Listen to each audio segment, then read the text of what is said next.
Hi there, it's Steve and Lexie. We're here to talk to you today about covenants in the subdivisions. Protective covenants, or sometimes called restrictive covenants, that are intended to regulate the use of property in an area that's perhaps not regulated by the municipality, or in ways that are not regulated by the municipality. I had a client yesterday that called and said, look, I don't want any covenants. Your developments have covenants. Don't want any. And Lexie, who's our #1 sales agent here at Water's Edge, smartly asked this gentleman, well, what is it you're planning to do with your property? He said, well, I'm planning to build a cottage. I hope to retire into it. Might build a little garage to store my boat and have a place to tinker at projects. And you want to have a nice vegetable garden. And Lexie, not to take no for an answer, said, well, none of that is restricted by our covenants at all.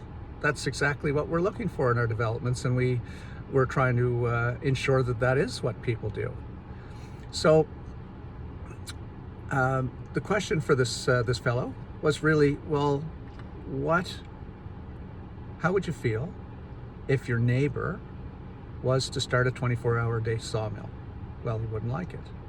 What about the neighbor across the street decides he's going to be an auto recycler, fills his yard full of wrecked vehicles, and erects a fence out of pallets so not to have the stuff blowing into your yard?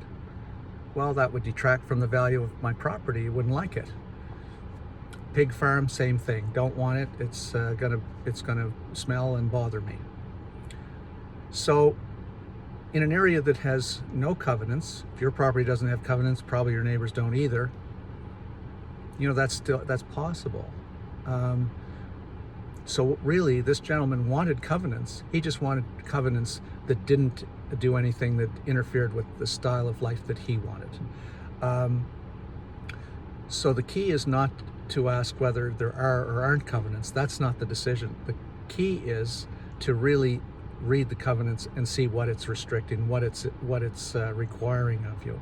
So in a densely populated area with small lots and municipal services and no trees, it's more likely that the developer has more restrictions to ensure that the community stays similar from lot to lot. So it might say no clotheslines. It might say you can't have an RV parked in your yard. It might say you're required to have a particular color of shingles or so much brick on the facade of your house.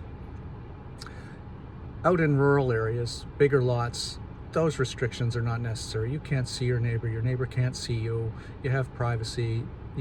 That's probably too much. It is for us.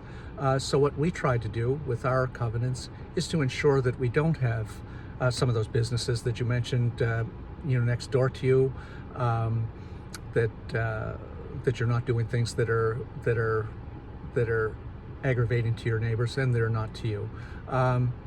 So that's really the key, is to look at the covenants, read them carefully, make sure that they're not interfering with something that is important to you in your lifestyle, and think about them in terms of what your neighbors might do without them. So I hope you find this helpful. If you did, please like us on Facebook, share the post, send me a friend request, and catch the next topic. Lexie and I will be back to talk to you again soon. Thanks so much. Have a great day.